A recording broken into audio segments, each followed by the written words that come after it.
encuentre bien. El tema de esta exposición es la influenza.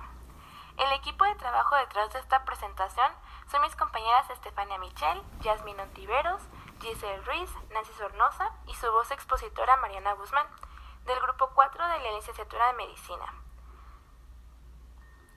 Comenzamos con la definición de la influenza, la cual es una enfermedad de tipo respiratoria causada por el virus de la influenza, el cual pertenece a la familia Orthomyxomyridae. Y existen 3 tipos de este virus, tipo A, B y C, de los cuales el tipo A es el de mayor relevancia, ya que posee la capacidad de infectar diversas especies, incluidas aves, distintos mamíferos y al ser humano. Y este también posee 2 subtipos, debidos a la hemaglutinina H1, H2, H3 y la neuraminidasa N1, N2. Esta entidad clínica fue descrita desde la época de Hipócrates en el año 412 a.C. Ahora bien, su agente causal, como anteriormente se ha mencionado, es el virus de la influenza, una entidad infectocontagiosa cubierta de 80 a 120 nanómetros de diámetro por una cápside de simetría helicoidal, que esto hace que pertenezca a la familia Orthomyxomyridae. Este virus posee un genoma de tipo ARN segmentado de polaridad negativa con un tamaño de 13.5 kp y codifica para 12 proteínas. Está compuesto por un 1% de RNA, 70% de proteínas, 20% de lípidos y un 8% de carbohidratos. Debido a que posee un genoma segmentado, esto ocasiona que produzca una alta tasa de recombinación y reasociación genéticas. Las nucleocápsides son sensibles a las RNasas y dentro de este virus existen 8 proteínas estructurales y 4 proteínas no estructurales. De las proteínas estructurales tenemos a la hemaglutinina, neuraminidasa, proteínas de matriz M1 y M2, nucleoproteínas, proteínas NS2 y un complejo trimérico de polimerasa PA, PB1 y PB2.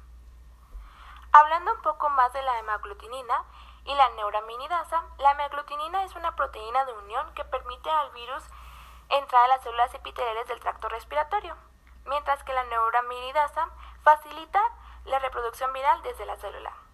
Gracias a que la influenza tipo A puede desarrollar nuevos subtipos de hemaglutinina y neuraminidasa, es por esto que su contagio es más común y difícil de erradicar. En esta diapositiva podemos observar un esquema del virus con sus múltiples proteínas. Hay que recordar también que la nucleoproteína es aquella que define qué tipo de influenza es la que se presenta.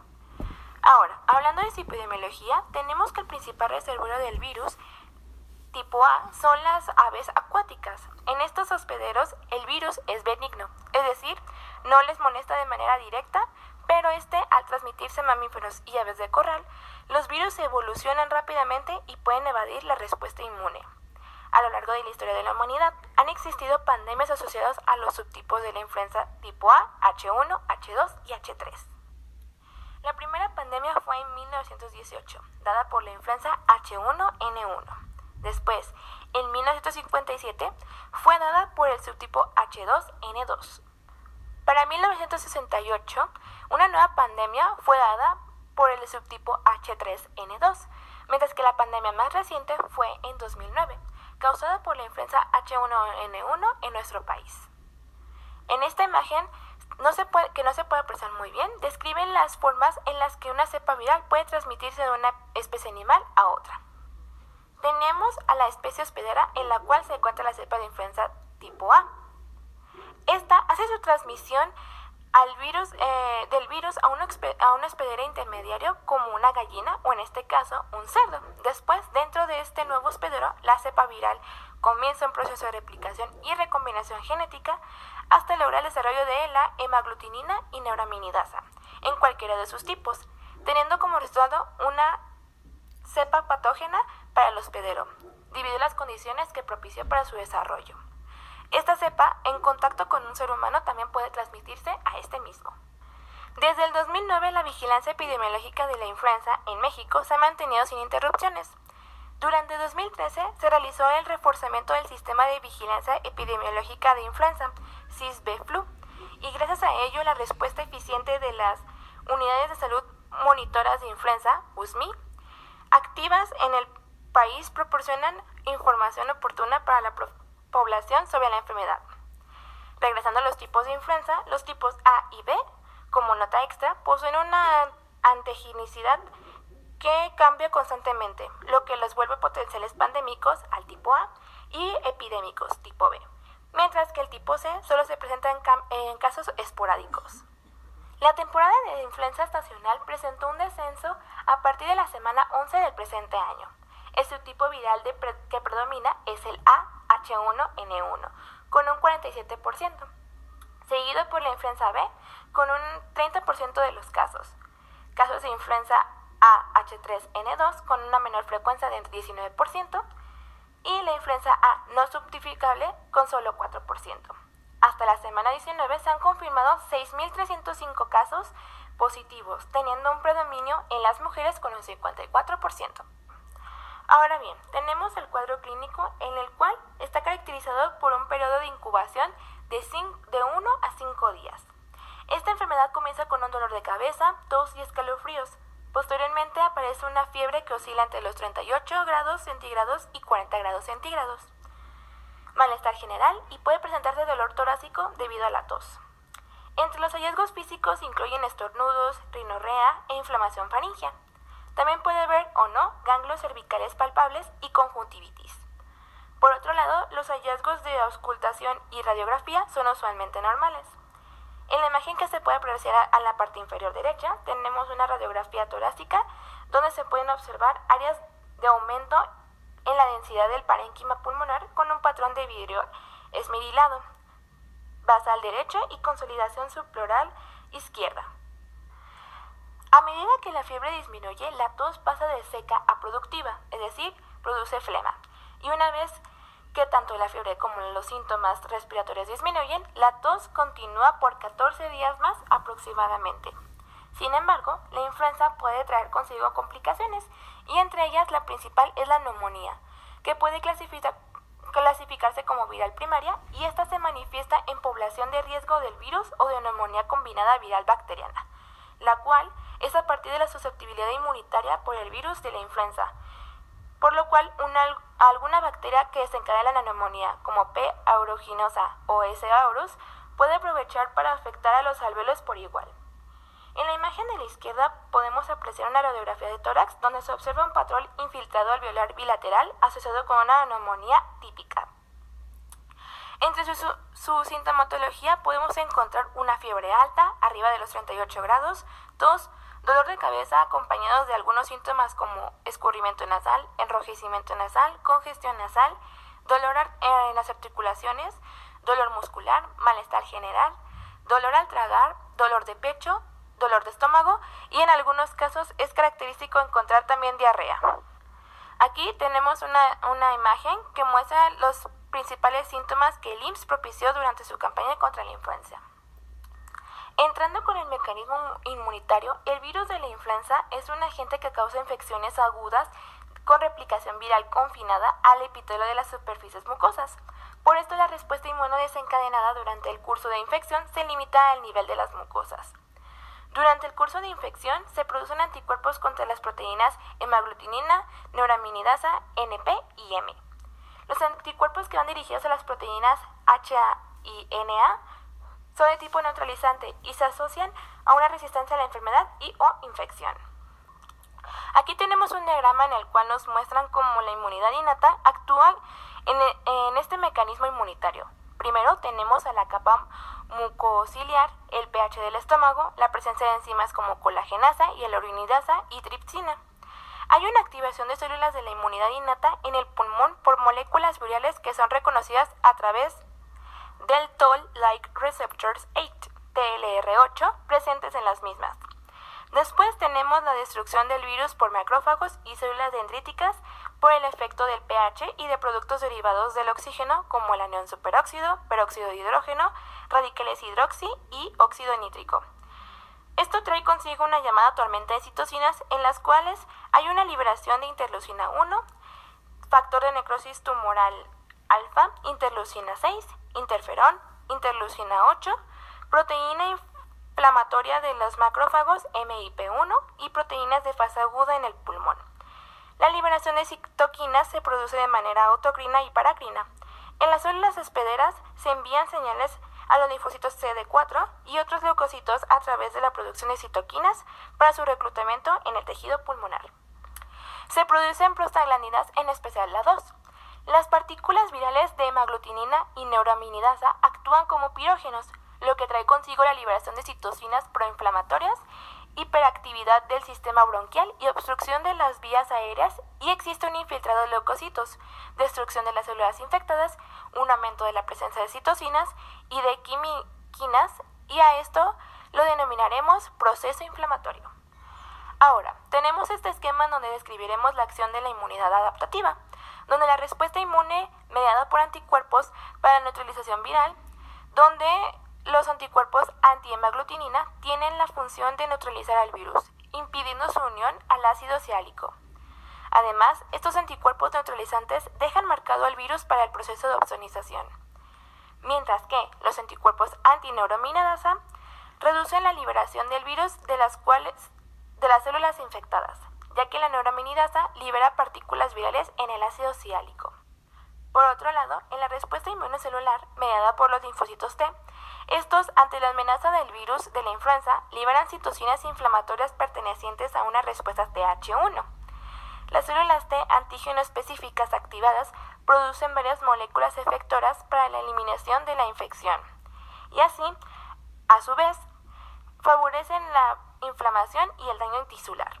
Los linfocitos T efectores CD4 y citotóxicos expresan marcadores Th1 y producen simultáneamente interleucina 10 y citoquinas proinflamatorias propias del patrón celular de sangre periférica, y en los pulmones durante la infección aguda interleucina 2, interleucina 12 y factor de necrosis tumoral. Ahora bien, se lleva a cabo la presentación antigénica mediada por células presentadoras de antígenos mediante su complejo de histocompatibilidad para que los linfocitos T puedan reconocer con especificidad los péptidos degradados por los APC.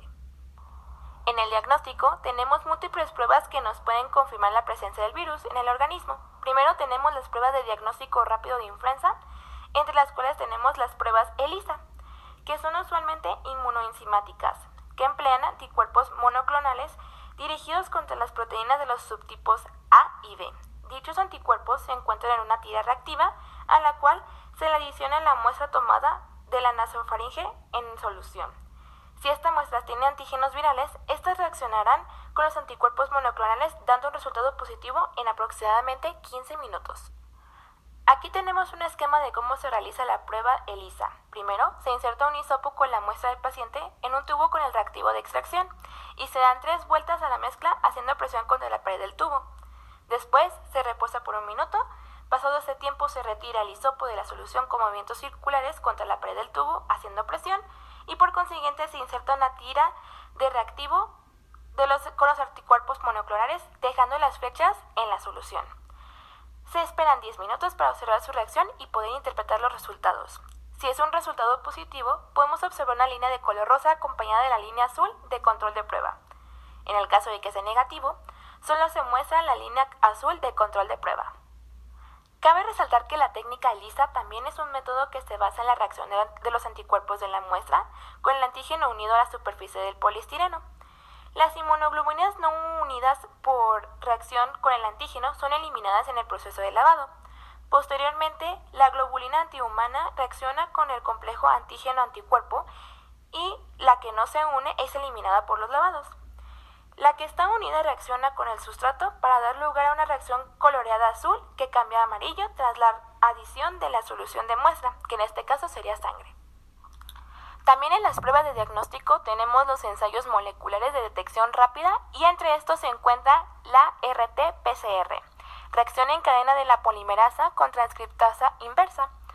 Para la detección de RNA viral en la muestra del paciente, esta prueba se realiza en 3 fases. La desnaturalización, donde se somete el RNA a temperatura de 95 grados centígrados por un corto tiempo para desdoblar la cadena del material genético. Hibridación a una temperatura de 60 grados centígrados, donde la cadena que se ha desdoblado se une a su complementaria gracias al primer.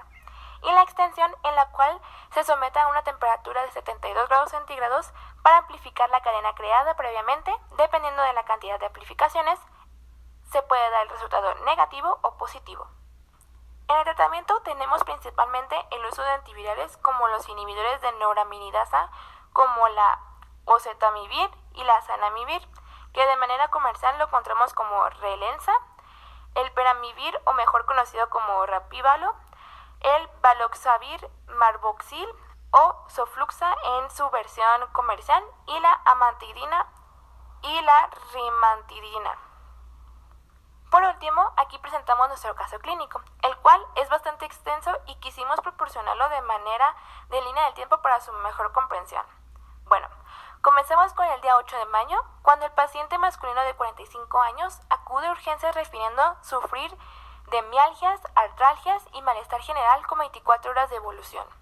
En la exploración física realizada se tiene hallazgos de amígdalas hiperémicas, hipertróficas, ruidos cardíacos de buena intensidad y con una frecuencia de 76 por minuto, con una presión arterial de 130/80. Los campos pulmonares ventilados con una frecuencia respiratoria de 24 por minuto. Abdomen sin datos patológicos, extremidades íntegras, fiebre de 38 grados y cefalea. El diagnóstico dado fue una faringoamigdalitis, la cual le dieron un tratamiento de penicilina G, una ampolleta cada 24 horas y paracetamol cada 8. Después, el 11 de mayo, vuelve a urgencias manifestando que aun cuando siguió el tratamiento indicado, continuó con los malestares y empeoró su situación, teniendo hallazgos clínicos como 8 días de evolución con cefalea, otalgia, hipertermia y rinorrea hialina, con una presión arterial de 130/80, una frecuencia cardíaca de 70 latidos por minuto, una frecuencia respiratoria de 20 por minuto y una temperatura de 37.9 grados. En la exploración física se pudo encontrar un buen estado general, conjuntivas y pupilas normales, narinas permeables y cuello sin adenomalgias. En el diagnóstico probable tenemos una orofaringitis agudizada y en su tratamiento le dieron clindamicina de 300 miligramos vía oral cada 12 horas por 7 días, naproxeno 1 cada 8 por 5 días y paracetamol 500 miligramos cada 8 horas por 5 días. Después, el 12 de mayo, el paciente fue trasladado a otro hospital en ambulancia y en su nota de ingreso pudimos observar 5 días con fiebre de hasta 39 grados centígrados, rinorrea hialina, tos con expectoración transparente. En la exploración física se encontró una diaforesis, orofaringe hiperémica, taquicardia, abdomen con peristalsis, extremidades sin edema, una saturación de oxígeno de 89%, una presión arterial de 114/70, una frecuencia cardíaca de 105 latidos por minuto, una frecuencia respiratoria de 26 por minuto, una temperatura de 39.5 grados centígrados y en una radiografía hecha al tórax se mostró una opacidad heterogénea. A este punto, al paciente se le internó y se le realizó una gasometría arterial, en la cual obtuvo una presión de dióxido de carbono de 21, una presión de oxígeno de 52, y esto dio resultado una alcalosis respiratoria por un pH de 7.49.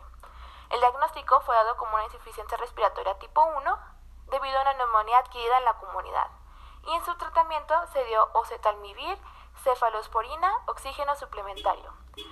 Se solicitó análisis por PCR y cultivo de expectoración.